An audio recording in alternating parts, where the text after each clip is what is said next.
Sa panteon ng mga natatanging alagad ng sining sa Pilipinas, may mga pangalang nagniningning hindi lamang dahil sa isang angking talento, kundi dahil sa kanilang pambihirang kakayahang maging isang ganap na artista sa iba't ibang larangan. Isa sa mga bituing ito ay si Amapola, isang pangalang naging kasing kahulugan ng kahusayan sa pag-awit, husay sa pag-arte, at isang presensyang hindi malilimutan sa entablado. Siya ang orihinal na mga awit sa likod ng walang kamatayang awiting Kapantay ay Langit, isang komposisyon na bagamat sumikat ng husto sa tinig ng Asia's Queen of Songs na si Pilita Corrales, ay unang binigyang buhay ang kanyang natatanging interpretasyon. Higit pa sa pagiging isang mga awit, si Amapola ay kinilala bilang isang total performer, isang titulong naglalarawan sa kanyang kakayahang bihagin ang manunood sa pamamagitan ng musika, sayaw, at pag-arte. Ang kanyang impluensya ay kinilala maging sa pinakamatataas na antas ng lipunan. Nang siya ay formal na binansagan ni nooy unang ginang Imelda Marcos bilang Music Ambassador of the Philippines sa isang makasaysayang pagtatanghal sa Town Hall ng New York noong 1973 para sa kanyang mga tagahanga. Siya ang kanilang Queen of Hearts, isang artistang nag-alay ng kanyang sining ng buong puso at dedikasyon. Ang kanyang buhay at karera ay isang salaysay ng maagang pagsibol ng talento, pambansang pagsikat, at pandaigdigang pagkilala, isang testamento sa kapangyarihan ng isang tunay na alagad ng sining. Ang pagsibol ng isang bituin sa Cebu, si Maria Amapola Cabase, na mas nakilala sa kanyang payak ngunit tumatak na pangalang entablado na Amapola, ay isinilang noong 3 ng Nobyembre 1948 sa bayan ng Sibonga, Cebu. Ang sining ay dumadaloy na sa kanyang dugo mula pa sa pagsilang.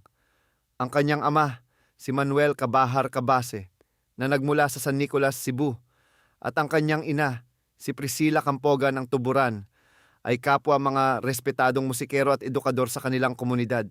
Sila ang unang humubog sa musikal na kamalayan ni Amapola, na nagtanim ng mga binhi ng talento na hindi magtatagal ay mamumukadkad ng lubusan. Ang kanyang pagkahilig sa musika ay maagang nahayag. Sa murang edad na 5 taon, ipinamalas na niya ang kanyang pambihirang kakayahan sa kanyang kauna-unahang piano recital, isang maagang indikasyon ng disiplina at talento na kanyang taglay. Kasunod nito, nagsimula siyang bigyang tinig ang mga awiting nilikha ng kanyang mga magulang, mga komposisyong ginamit bilang bahagi ng mga pelikulang Bisaya noong panahong iyon. Ang karanasang ito ang nagbigay sa kanya ng pundasyon, hindi lamang sa teknikal na aspeto ng musika, kundi pati na rin sa pagkukwento sa pamamagitan ng awit. Sa edad na 7, formal nang pumasok si Amapola sa mundo ng show business, nang siya ay lumabas sa kanyang unang pelikula. Ang taon ding iyon ay nagdala ng isang pambihirang karangalan para sa isang bata. Iginawad sa kanya ng alkalde ng lungsod ng Cebu ang simbolikong susi ng lungsod. Ang pagkilalang ito ay bilang parangal sa kanyang natatanging ginampanan bilang konduktor ng isang toy orchestra na nagtanghal sa iba't ibang paaralang elementarya sa Cebu. Ang pangyayaring ito ay nagpakita ng kanyang likas na karisma at kakayahang mamuno kahit sa napakabatang edad. Habang nagpapatuloy ang kanyang pag-aaral, kasabay ding lumalago ang kanyang karera. Noong siya ay nasa 3 taon na ng high school, ipinakita niya ang kanyang abilidad hindi lamang sa pagtatanghal, kundi pati na rin sa produksyon. Siya ang nag-produce at siya rin ang bida sa kanyang sariling musical television show na ipinalabas sa himpilan ng ABS-CBN sa Cebu. Ang hakbang na ito ay isang patunay ng kanyang malawak na pangunawa sa industriya ng entertainment na hindi limitado sa pagiging isang performer lamang. Isang mahalagang yugto sa kanyang karera sa Cebu ang naganap sa grand opening ng San Miguel Brewery sa Mandaue City. Ang okasyon ay dinaluhan ng mga pinakamalalaking pangalan sa industriya ng aliwan. At sa gitna ng mga batikang bituin, inimbitahan si Amapola bilang isa sa mga panauhing tagapagtanghal. Ang pagkakataong ito ang nagsilbing tulay upang makilala ang kanyang talento sa mas malawak na manunood at nagbukas ng pinto para sa kanyang pagtahak sa pambansang entablado. Pagtahak sa pambansang entablado ang pagsakop sa Maynila. Dala ang tagumpay at pagkilala mula sa kanyang bayang Sinilangan. Nagtungo si Amapola at ang kanyang pamilya sa Maynila upang subukan ang kanilang kapalaran. Ang kanilang unang pagtatanghal sa kabisera ay umani ng masigabong pagtanggap. Ang husay ng pamilyang Cabase na pinangungunahan ng nagniningning na talento ni Amapola ay agad na napansin.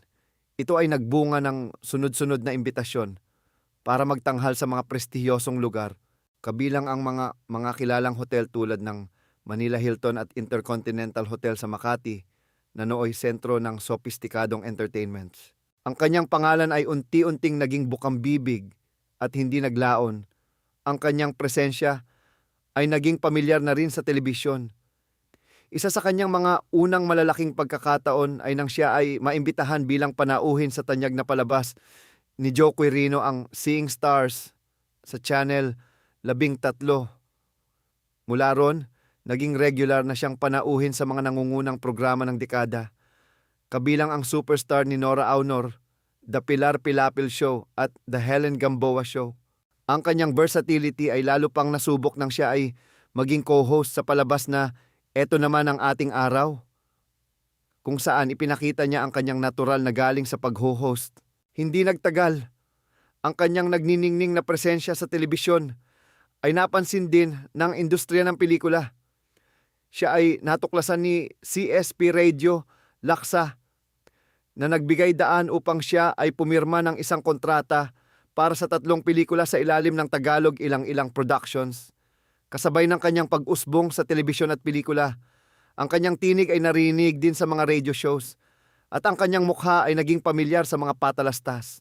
Isa sa pinakatumatak na komersyal na kanyang ginawa ay para sa Big's Cough Drops na umere sa telebisyon sa loob ng 2 taon, isang patunay ng kanyang malakas na commercial appeal at pagiging epektibong endorser.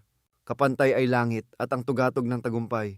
Sa gitna ng kanyang lumalawak na karera sa iba't ibang media, ang musika pa rin ang nanatiling sentro ng sining ni Amapola. Ang kanyang boses na mayaman sa emosyon at teknikal na kahusayan ang nagbigay sa kanya ng isa sa pinakamahalagang pagkilala sa kanyang karera. Inawit niya ang Kapantay ay Langit, isang komposisyon na nagwagi bilang Song of the Year sa prestihiyosong Manila Film Festival. Ang kanyang orihinal na bersyon ay nagpakita ng isang malalim at madamdaming interpretasyon na nagbigay karangalan sa awitin. Bagamat ang kanta ay kalaunang mas nakilala sa buong bansa at naging signature song ni Pilita Corrales, ang kasaysayan ay hindi makakalimot na si Amapola ang unang nagbigay buhay at nag-angat dito bilang isang award-winning na obra. Upang lalong ipakita ang kanyang versatility, naglabas si Amapola ng kanyang unang English album na pinamagatang Songs and Amapola. Ang album ay naging isang malaking tagumpay. Sa isang pambihirang pangyayari, lahat ng awitin sa album ay naging hit. At 3 sa mga single nito ay sabay-sabay na nanatili sa top 10 ng mga national music charts sa loob ng ilang linggo. Ang tagumpay na ito ay nagpatunay na ang kanyang apela ay hindi limitado sa isang genre o wika lamang. Kaya niyang angkinin ang anumang awitin at gawin itong sariling kanya. Ang dekada 70 ay naging gininto ang panahon para kay Amapola sa Pilipinas, kung saan siya ay kinilala bilang isa sa mga jukebox queens dahil sa sunod-sunod na tagumpay ng kanyang mga plaka. Ang paglipad sa pandaigdigang arena, isang embahadorang musikal. Ang kasikatan ni Amapola ay hindi na natili sa hangganan ng Pilipinas. Pagsapit ng dekada 70, ang kanyang talento ay nagsimulang umani ng pansin sa pandaigdigang entablado, partikular sa Estados Unidos. Ang kanyang angking galing sa pag-awit na sinamahan ng kanyang nakabibighaning presensya sa entablado ay naging pasaporte niya sa mga pinakatanyag na venues sa Amerika. Noong 1973, isang mahalagang pagkilala ang ipinagkaloob sa kanya sa isang pagtatanghal sa makasaysayang town hall sa New York.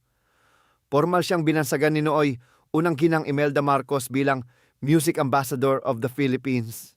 Ang titulong ito ay hindi lamang isang parangal kundi isang responsibilidad na kanyang pinangatawanan ng may kahusayan, dala ang pangalan ng Pilipinas sa bawat pagtatanghal. Naging headliner si Amapola sa mga kilalang lugar na karaniwang tinatanghalan lamang ng mga pinakasikat na international stars. Kabilang dito ang Sahara Hotel at Union Plaza Hotel sa Las Vegas, ang sentro ng live entertainment sa buong mundo, ang Stern Grove sa San Francisco, ang The Grand Hotel sa Washington, D.C., at ang Shrine Auditorium sa Los Angeles. Sa mga entabladong ito, nakasama niya sa pagtatanghal ang ilan sa mga pinakamalalaking pangalan sa pandaigdigang musika. Kabilang sa mga artistang nakasabayan niya ay sina Jack Jones, The Carpenters, Luau, Astrud Gilberto, The Platters, The Young Americans, Matt Monroe, at ang grupong Sergio Mendes at Brazil 66. Ang makasama sa ganitong hanay ng mga bituin ay isang malinaw na patunay ng kanyang world-class na talento. Ang kanyang tagumpay sa Amerika ay hindi natapos sa mga live performance. Mula 1978 hanggang 1981, nagkaroon siya ng sariling variety show na pinamagatang Amapola Presents Show na ipinalabas sa KAMO-TV, ngayon kasant KOFY-TV sa San Francisco.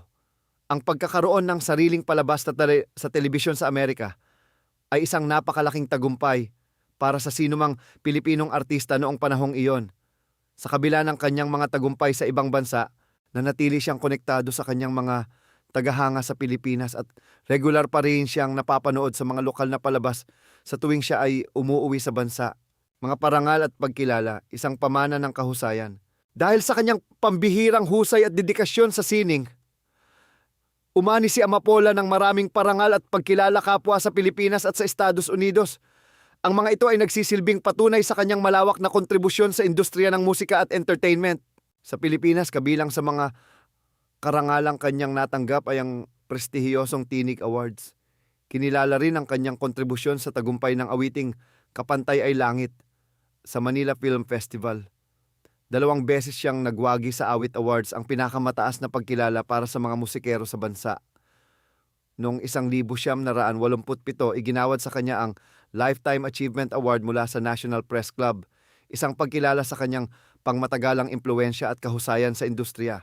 Sa Estados Unidos, ang kanyang talento ay kinilala rin ng iba't ibang institusyon.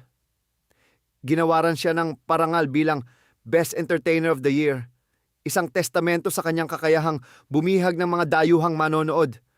Tumanggap din siya ng Philippine Cultural Award sa San Francisco at isang Cultural Award sa Michigan, mga pagkilalang nagpapatunay sa kanyang papel bilang isang epektibong ambasador ng kulturang Pilipino.